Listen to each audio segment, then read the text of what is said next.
The fusion mechanic in Yu-Gi-Oh! Is not only the first extra deck mechanic, but also one of the most beloved ones by both players and Konami themselves. Sadly though, back in the old days of Yu-Gi-Oh!, no one really summoned a fusion monster properly.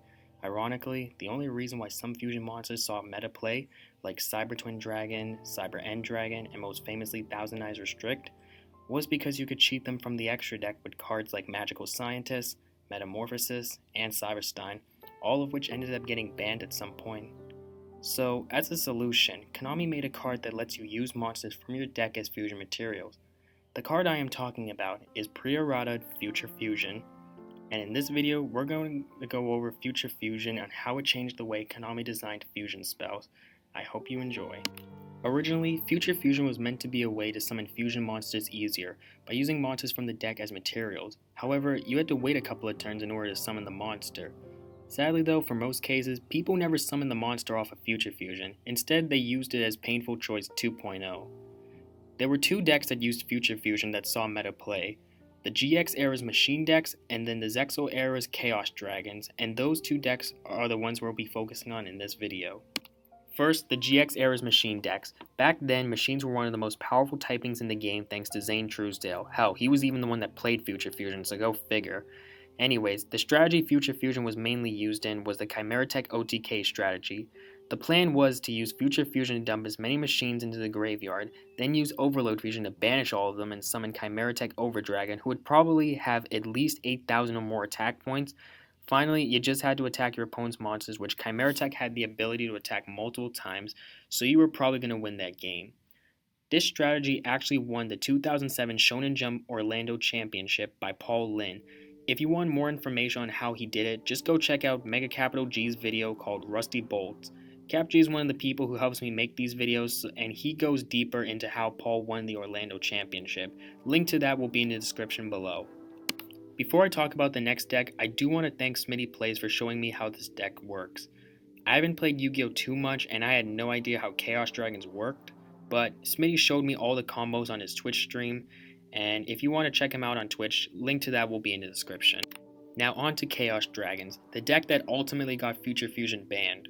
The purpose of this deck was to get as much card advantage and as many big monsters on the field as possible to kill your opponent, and the card that would provide you all that advantage and the one that Future Fusion abused is Eclipse Wyvern. By revealing 5-headed dragon, you could send 3 copies of Wyvern to the graveyard, triggering all their effects and banish cards like Red Eyes Darkness Metal Dragon or Dark Arm Dragon, then banish those Wyverns with the Chaos monsters like BLS, Light Pulsar, or Dark Flare, so then you can add those banished monsters back to your hand. Summoning 5-headed dragon was just a bonus, and they mainly wanted to get Wyvern into the graveyard as soon as possible. This led to Future Fusion getting banned, and later on it would get an errata where you can no longer send monsters to the graveyard the turn you activate it, making this card borderline terrible. Now that you know how this card was used, let's talk about how it affected card design. This card taught Konami two things. First, you can't have a generic card that lets you use monsters from your deck as materials for fusion summoning, but what if you gave archetypes their own fusion spell that lets you use monsters from the deck as material? The reason I think this is because after the Zexal era where Future Fusion got banned, in the next era, Arc V, we got Shaddoll Fusion, the first card after Future Fusion that lets you use monsters from your deck as materials. However, there is a cost to it. In order to use monsters from your deck, your opponent needs to have a monster summoned from the extra deck on their field, meaning you can't use materials from the deck turn 1.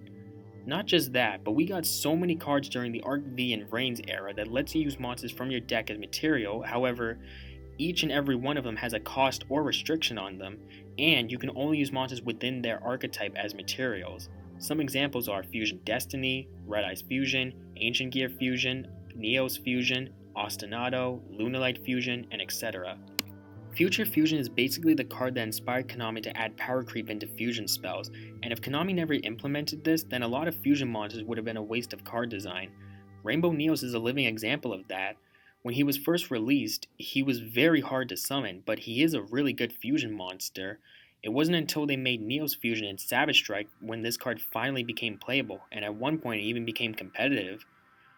Overall, when it comes to Future Fusion, it left a great legacy on the game, and in fact, it saved fusion summoning as a whole, because if it weren't Future Fusion, then A lot of fusion monsters like Destroy Phoenix, Dragoon, and even more probably would have been a waste of time despite being very good fusion monsters. Anyways, we've reached the end of my video. I hope you liked this and hopefully you'll subscribe for more.